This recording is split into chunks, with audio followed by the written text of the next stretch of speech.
اعوذ باللہ من الشیطان الرجیم، بسم اللہ الرحمن الرحیم۔ آج کا میرا موضوع ہے کہ قرآن سے میں نے کیا سیکھا۔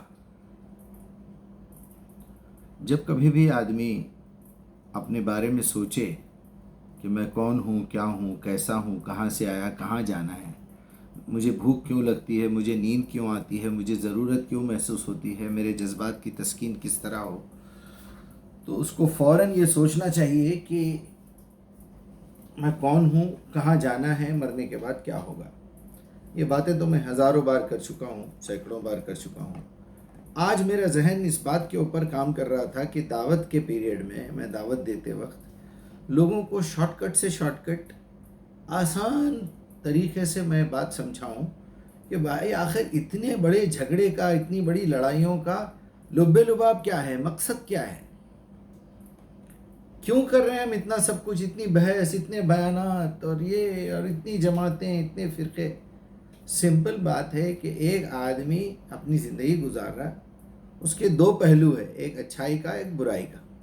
ہر عقل مند آدمی یہ سوچتا ہے کہ جو میرا پچھلا دور گزرا، آنے والا دور اس سے بہتر ہو۔ ظاہر بات ہے، یہ سوچے گا وہ اور اپنے اندر پیوریفیکیشن کرتا رہے گا۔ تو میں نے آج ایک لسٹ بنائی ہے، آپ کی خدمت میں حاضر ہے کہ قرآن سے میں نے کیا کیا سیکھا۔ سب سے پہلے میں نے قرآن سے یہ سیکھا کہ سچ بولا کرو، جھوٹ مت بولو۔ یا ایھا الذین آمنوا قولوا قولا سدیدا، آسان الفاظ میں بات کرو، لوگوں کے لہجے میں سمجھ میں آئے جیسا بات کرو، سچ بولو، گھما پھرا کے بات مت کرو، ہو سکے تو جتنا ہو سکے سمجھانے کی کوشش کرو۔ کہیں ایسا نہ ہو آپ اپنی قابلیت کا رواب دکھانے کے چکر میں دعوت کو مشکل کر رہے ہیں، اس طرح مت کرو۔ سچی سیدھی سیدھی بات کرو۔ اگر کہیں انصاف کرنے کا وقت آ جائے تو آپ کے خلاف بھی اگر انصاف ہو رہا ہے تو انصاف کرو، اپنا مطلب بیچ میں لا کے وہ میرا رشتہ دار ہے، وہ میرا فلاں ہے، میں خود اپنے بارے میں ایک ایسا فیصلہ کروں۔ آپ تو اپنے ہو کے بھی ہمارے خلاف بات کر رہے ہیں۔ ہمارے بچے کو کسی نے مارا تو میں جو ہے اپنے ہی بچے کو ڈانٹ رہا ہوں، یہ ایمانداری ہے۔ بہرحال سچ بولو، سیدھی سیدھی بات کرو، جھوٹ مت بولو۔ اللہ کی لعنت ہوتی ہے علی الکاذبین، لعنت اللہ علی الکاذبین۔ چلیے، دوسری بات جو میں نے سیکھی قرآن سے، وہ سیکھی کہ بے حیائی بری بات ہے۔ چاہے وہ بے حیائی کی باتیں آپ کے دماغ میں آ رہی ہوں، آپ اس کو نظروں سے دیکھ رہے ہوں، بے حیائی کی چیزیں، بے حیائی کی باتیں سن رہے ہوں اور بے حیائی کی باتیں بول رہے ہو اور بے حیائی کے کام کر کے پیسہ کما رہے ہوں، ہے نا، یہ بھی لوگ ہیں نا، بروکر جیسے کام کرتے ہیں پروسٹیوشن میں۔ تو بے حیائی خود کے اندر بھی ہے، آپ کی شرمگاہ بھی محفوظ نہیں ہے، تو یہ بے حیائی کے سبجیکٹس ہیں۔ بے حیائی کو پروموٹ کر رہے ہوں، ایسا بھی ہوتا ہے، جیسے کہ فیشن انڈسٹری ہے اور لوگ جو ہے فیشن شوز کرواتے ہیں۔ تو دوسری بات میں نے، پہلی بات تو سچ بولنا، جھوٹ نہیں بولنا، دوسری بے حیائی سے بچنا ہے، تیسرا حق تلفی ہے۔ حق تلفی کیا ہے کہ آپ کو پتہ ہے یہاں سے کوئی شخص اٹھ کے گیا ہے، ابھی پھر واپس آنے والا ہے، آپ اس کی جگہ پہ بیٹھ گئے۔ یہ سب سے چھوٹی حق تلفی ہے، معلوم آپ کو، اتنی گناونی، اتنی گھٹیا حرکت ہے یہ۔ کبھی کبھی تو ہمیں یہ سکھایا گیا ہے کہ اپنا حق بھی چھوڑ دو، کسی کی مدد کرو، میرے حق کے جو پیسے تھے وہ بھی چھوڑ دو، تم مدد کرو، لیکن وہ مدد کرنے کے پیچھے ٹارگٹ کیا ہونا چاہیے تمہارا، کہ وہ میری بات کو سن لے، میری قرآن کی دعوت کو قبول کر لے۔ ہمارا کیا رہتا، ہم کو کیا سکھایا گیا، نیکی کرو جنت میں وہ ملے گا، نیکی کرو جنت میں یہ ملے گا۔ ارے بھیک مانگنے سکھاتے، مطلبی بنا کے چھوڑ دیتے۔ آپ مطلبی بنو، لیکن مطلبی بننے کے پیچھے آپ کا مطلب یہ ہونا چاہیے کہ آپ اس کے ساتھ جو بھی ہمدردی کر رہے ہو، جو بھی اس کو کھانا کھلا رہے ہو، وہ آپ کی دعوت کو قبول کر لے۔ آپ اپنی ڈیوٹی کے لیے مطلبی بن جاؤ، اللہ نے جو ڈیوٹی آپ پہ لگائی ہے۔ تو حق تلفی، زمین ہڑپ کر لے رہے ہیں آپ، گھر کا چبوترا نکال رہے ہیں، بالکنی نکال رہے ہیں، چوری کی لائٹ جلا رہے ہیں، رانگ سائڈ گاڑی چلا رہے ہیں، راستے میں تھوک رہے ہیں، سگنل توڑ رہے ہیں، اوورٹیک کر رہے ہیں زبردستی کسی کو، یہ ساری حق تلفیاں ہیں۔ آپ کے اپنے سگے بھائی بہن جو ہے پریشان حال ہیں اور آپ جو ہے دنیا کو چیریٹی کرتے پھر رہے. کہیں اگر ایسا دل میں آ گیا تو وہ میں نے مدرسہ بنا دیا، وہ میں نے مسجد بنا دی، وہ فلاں کر دی، فلاں صاحب کا آپریشن تھا میں نے وہاں پیسے دیے، وہ شراب پی پی کے گھٹکے کھا کھا کے اس کا آپریشن ہوا ہے. تو آپ پہلے جائیے، اس سے ملیے، اس کو وہ بری عادت سے چھڑائیے، اس کے بعد اس کی مدد کیجیے. کوئی صاحب سود پہ جو ہے پیسہ لیتے جا رہے ہیں اور آپ اس کو چھڑا چھڑا کے اس کا گولڈ واپس کرا رہے ہیں، پاگل پن ہے یہ. ایک مرتبہ مدد کیجیے، پہلے قسم کھلائیے، دوبارہ مت کیجیے. ہمارے رشتہ داروں میں ہوتا ہے ایسا، آپ کے اپنے رشتہ داروں میں ہوتا کہ بھئی آپ کسی کی مدد کر رہے ہیں اور آپ کی مدد کا وہ غلط فائدہ اٹھا رہا ہے، اور سگے بھائی بہن آپ کے جو ہے قریبی رشتہ دار جو ہے وہ محتاج بیٹھے ہوئے ہیں. چھوٹی سی بات پہ ناراضگی ہو گئی، ان کی حق تلفی شروع کر دیتے ہیں. چوتھی چیز ہے کسی کی بھی جان مال عزت آبرو کے خلاف بغاوت. یہ تو وہ باتیں ہو گئی حق تلفی کی جو آپ کے سامنے آ گئی ہیں، لیکن جو ابھی تک نہیں آئی، بغاوت کرنا، ظلم و ستم کسی پہ زبردستی. حق تلفی تو یہ ہے کہ آپ کسی کی پارکنگ میں لے جا کے اپنی گاڑی کھڑا کر دو. ظلم و ستم یہ ہے کہ اس کی گاڑی ہٹا کے اپنی گاڑی ٹھہرا کرو. کوئی بیچارہ گھر میں رہ رہا ہے، اس کو نکال کے اس کی زمین پہ قبضہ کرو، اس کا گھر کرائے پہ لے کے اس کو ستاؤ، کسی کے پاس سے پیسے لے کے اس کو نہیں دو، اور پہلے سے پلان کر کے جو کام کرو. بغی بغیر الحق، کہ حق کے خلاف بغاوت کرنا. اب یہ ہو گئی چوتھی چیز، جان مال عزت. کسی کی جان لے لو آپ، کسی کا قتل کر دو، کسی کے قتل کی پلاننگ کر دو. ابھی حال ہی میں کوئی باوزیر وغیرہ کا مرڈر کروایا گیا، یہ وہ ختم ہو گیا. اب ٹھنڈے پڑ گئے سب کو نیند آ گئی، اب غفلت کی نیند میں چلے گئے، بلکہ لوگوں کو تو نام بھی یاد نہیں ہوگا. ایسا اچھل رہے تھے، ایسا دھوم مچا رہے تھے. اب نیا مدعا دے دیا آپ کو دوسرے دن صبح میں اٹھتے ہی آپ کے بڑے. پانچویں چیز ہے شرک. یہ بھی سوچنے میں، بولنے میں، عمل کرنے میں اور آپ کی نالج میں، آپ کی دعوت میں شرک شامل نہیں ہونا چاہیے. تو شرک کیا ایک بہت بڑا سبجیکٹ ہے، آپ کو شرک سمجھنا چاہیے کیا کیا ہے. اللہ کی تمام صفات میں کسی اور کو شامل کر لینا، اللہ کی ذات میں، اللہ کی تمام صفات میں، علم میں شامل کرنا، اس کی زندگی جو ہمیشہ سے ہے، ہمیشہ رہے گی، هو الاول هو الاخر ہے، آپ کسی اور کو بھی زندہ سمجھ رہے ہیں تو یہ حرام ہے، یہ شرک ہے. اللہ کے پاس سارا علم ہے، آپ انبیاء کے پاس علم ہے سمجھ رہے ہیں، یہ شرک ہے. غائب میں صرف اللہ سن سکتا ہے، باقی کے جتنے لوگ بھی ہیں کسی نہ کسی واسطے وسیلے سے سنتے ہیں. فون ملانا پڑتا ہے، ٹیلی گرام کرنا پڑتا ہے، میسیج کرنا پڑتا ہے، تب ان تک وہ اطلاع پہنچتی ہے. آپ یہاں بیٹھے بیٹھے کسی کو یاد کریں گے، دیوار کے پیچھے والا نہیں سنے گا آپ کی بات، اور یہاں تو مردوں کو سنایا جا رہا ہے. آپ ہمارے بارے میں ذرا اللہ سے یہ بولو، اللہ سے یہ بول کے دلا دلو. یعنی اس سے بڑا پاگل تو میں نے نہیں دیکھا کہ جو پرماننٹلی سننے والا ہے اس کو نہیں سنا کے ایک مردے کو، مٹی کے ڈھیر کو سنا رہا ہے. اگر وہ شہید بھی ہے، اگر وہ نبی بھی ہے تو مردہ ہے وہ. اللہ کے پاس ان کی روح زندہ ہے. روح تو فرعون کی بھی ہے، ابو جہل کی بھی ہے، ابو لہب کی بھی ہے، عبداللہ بن ابی کی بھی ہے، تمام کافروں کی روحیں بھی زندہ ہیں. تو یہ شرک بڑا خطرناک معاملہ ہے. آپ کا ایمان اگر اپنے آفیسر پہ آ گیا، آپ کا ایمان دنیا پہ آ گیا، لوگ کیا بولیں گے، لوگ کیا سوچیں گے، سمداوے والے کیا بولیں گے، بیٹی داماد کیا بولیں گے، بیٹا اور بہو کیا سوچیں گے، یہ شرک ہے. آپ کی اگر 80 سال میں آپ کے شوہر کی ڈیتھ ہوئی ہے تو آپ 80 سال کی عمر میں شادی کرنا چاہیے. اگر آپ 85-80 سال کے ہیں، آپ کی بیگم کا انتقال ہو گیا تو 85 ایئرس میں بھی آپ کو شادی کرنا چاہیے، 100 ایئرس میں بھی آپ کو شادی کرنا چاہیے. اللہ کا حکم ہے یہ قرآن میں. نہیں ارے یہ عمر ہے میری شادی کی، کیا بولیں گے لوگ، یہاں شرک کر دیا. آپ کو ضرورت نہیں محسوس ہو رہی ہے، آپ اس لائق نہیں ہیں، تو کسی کی زندگی خراب کرنے کی ضرورت نہیں ہے آپ کو. وہ قانون الگ ہے، وہ تو نوجوانوں کے لیے بھی ہے. وہ قانون، ایک نوجوان ہے لیکن وہ اپنی بیوی کا حق ادا نہیں کر سکتا تو اس کو شادی کرنا کا حق نہیں ہے، وہ حرام ہے. وہ شادی کرنا حرام ہے اس کے لیے، کیونکہ وہ بیچارے کے اندر کمزوری ہے.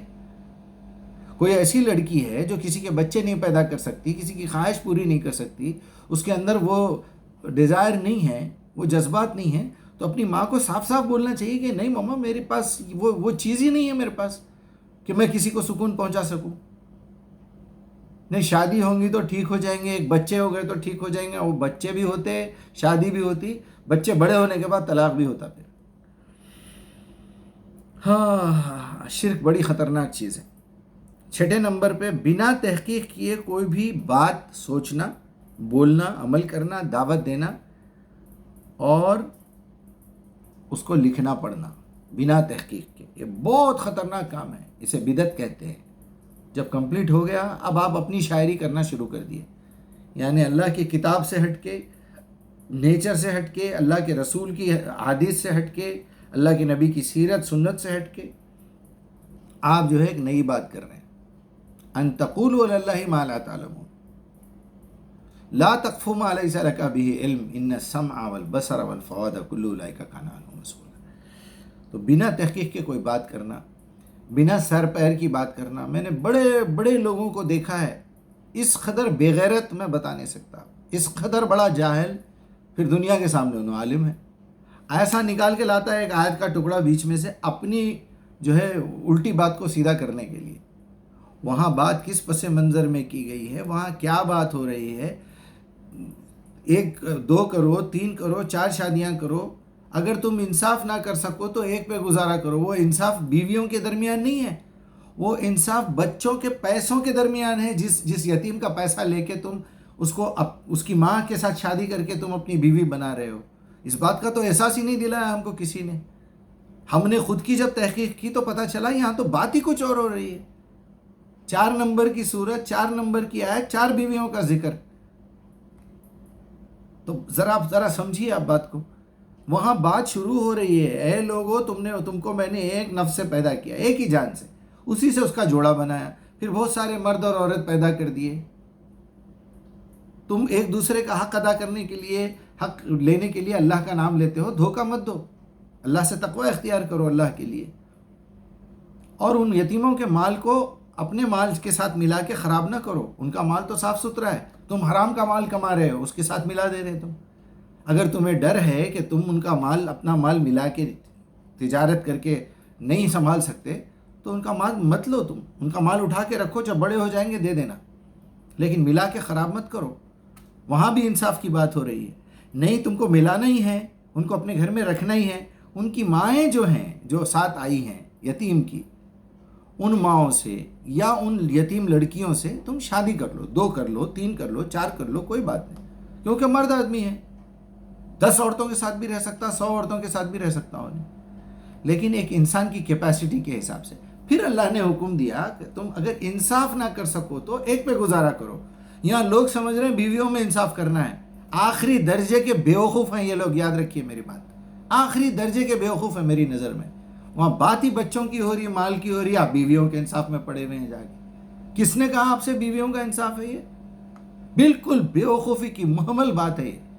وہاں بات ٹوٹلی پیسوں کی ہو رہی ہے. وہاں سمجھایا جا رہا ہے کہ ان کے مال، ان کا حق مت مارو. ہاں، اگر تم جیسا کہ شادی کر لیں گے تو وہ بچوں کا پیسہ اب آپ کا ہو گیا. اب آپ کا پارٹنرشپ کا سسٹم ختم ہو گیا. اب آپ حقدار ہو گئے وہ پیسوں کے.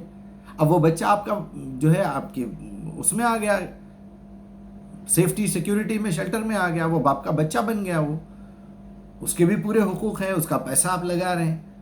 تو یہاں نقصان فائدے کی بات نہیں رہتی. اگر تم انصاف نہ کر سکو تو پھر اپنی ایک ہی بیوی پہ گزارا کرو، ان کو ایز اے پارٹنر رہنے دو، ان کے ساتھ شادی مت کرو. یہ ہے وہ مطلب. آپ الٹا مطلب نکال لے رہے ہیں اس کا. چلو تھوڑی دیر کے لیے مان لیا جائے، استغفر اللہ، اگر میں غلط ہوں مثال کے طور پہ، میں وہاں وہی بات کر رہے ہیں اللہ تعالیٰ کہ بیویوں میں انصاف، بیویوں میں انصاف. اب کیونکہ میرے کو معلوم ہے یہ سنتے ہی لوگ روایتیں لے کے آئیں گے، یہاں بیویوں کی بات ہو رہی، یہاں بیویوں کی بات ہو رہی، وہ ایسا ہو رہا ہے، ایسا ہو رہا ہے. تو کیا مطلب ہے؟ مطلب یہی ہے کہ اگر بیویوں کے درمیان بھی انصاف ہے تو کیا آپ انصاف کس معاملے میں کریں گے؟ پیسے کے معاملے میں کریں گے؟ جسمانی حقوق ادا کرنے کے معاملے میں کریں گے؟ یا وقت کے معاملے میں کریں گے؟ یا محبت کے معاملے میں کریں گے؟ تو بہرحال یہ حق مارنے کی بات ہے. بنا تحقیق کے کوئی بھی بات مت کرو. لوگ اٹھا کے بیچ میں سے ایک آیت بھیج دیتے، اس کو رکوع کا پس منظر ہی نہیں معلوم. رکوع وہ آیتیں کہاں پر نازل ہوئی اس کو یہ نہیں معلوم. اس کا سیاق کیا ہے، سباق کیا ہے، اس کے اوپر کی آیتیں کیا ہے، نیچے کی آیتیں کیا ہے، رکوع پہلا، اس سے پہلے والا رکوع کیا بول رہا ہے، اس کے بعد والا رکوع کیا بول رہا ہے، بنا سوچے سمجھے. جو چیز دکھ گئی بس اس پہ فیصلہ، جو لفظ آپ کے کانوں میں آ گیا اس پہ فیصلہ. ارے وہ صاحب کے بارے میں بڑی کنٹروورسی چل رہی، وہ عالم کو نہیں سننا. اچھا بس ہو گیا، ہم یہاں سے وہ سامنے والا نہیں سننا. ایسے پاگل ہیں، کیا بولیں گے آپ. 7ویں چیز ہے حرام غذا سے بچنا، جس میں خنزیر کا گوشت، غیر اللہ کے نام کا کھانا، شراب، گٹکا، سگریٹ، یہ ساری چیزیں جو فضولیات بھی ہیں، حرام بھی ہیں، آپ کے جسم کو نقصان پہنچانے والی ہیں. خودکشی. اور جب تک کوئی پوری طرح بات کو سمجھ نہ لو، اس کی تحقیق نہ کر لو، اس پہ بھروسہ مت کرو. سورہ حجرات میں بڑا خطرناک، کوئی بھی آ کے کچھ بھی بول دیا آپ مان لے رہے ہو بات. ہم نے یہ سیکھا، اپنی زبان مت کھولو. کسی کو بھی کافر بول دے رہے ہیں، کسی کو بھی کچھ بھی بول دے رہے ہیں. آپ کے پاس پروف ہے تو آپ بالکل بول سکتے، پروف پیش کرنا پڑتا. 8ویں نمبر پہ یہ ہو گیا. 9 نمبر پہ ہر بات کو سمجھنے کے لیے اس کی جسمانی اور روحانی تحقیق ضرور کر لیا کرو. پہلے آپ بات کو سنیے، سبجیکٹ کا پتہ کریے کہ یہ سبجیکٹ روحانی معاملات سے ہے یا جسمانی معاملات سے ہے.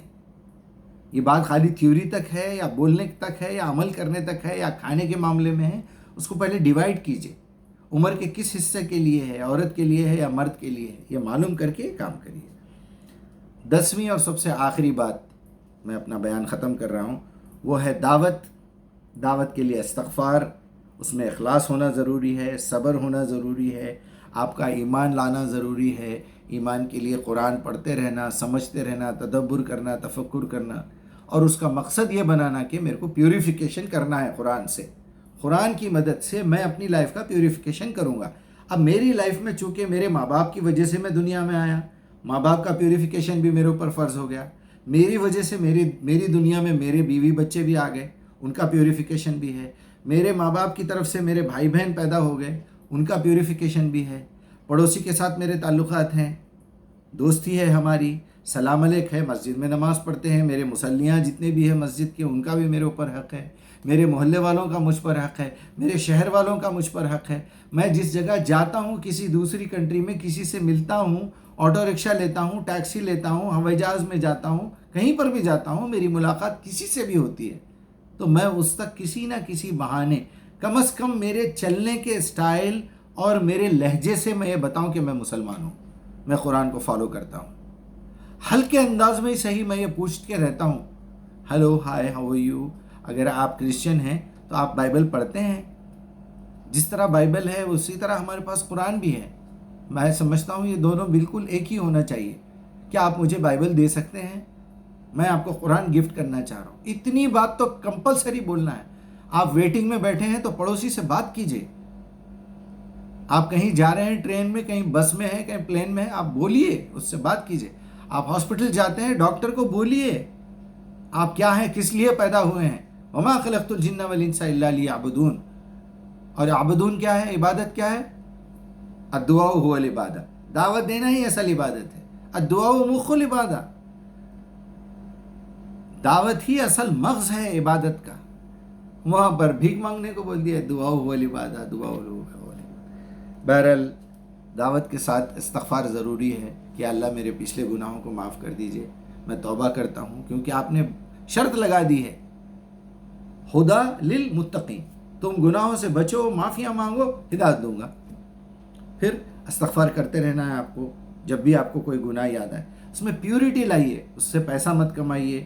آپ کو خواہش نہیں ہونا چاہیے کہ آپ کی لوگ تعریف کریں. تعریف بھی کریں تو بولیے بہت بہت شکریہ آپ کا. صبر بہت ضروری ہے. صبر میں آپ کو جو ہے مخالفت کا صبر بھی سہنا ہے، صبر کرنا ہے، اور لوگ تعریف کریں بھی تو صبر کرنا ہے. اور ایمان کے بغیر تو کوئی کام آپ کا قبول ہونے والا ہے نہیں. اچھا، ایمان تو ہے لیکن آپ اسلام پہ پابند نہیں ہیں، آپ اسلام کے فرائض سے غافل ہیں. تو اللہ تعالیٰ مجھے بھی، آپ کو بھی، سب کو اس کی توفیق عطا فرمائے، اس کا شعور عطا کرے.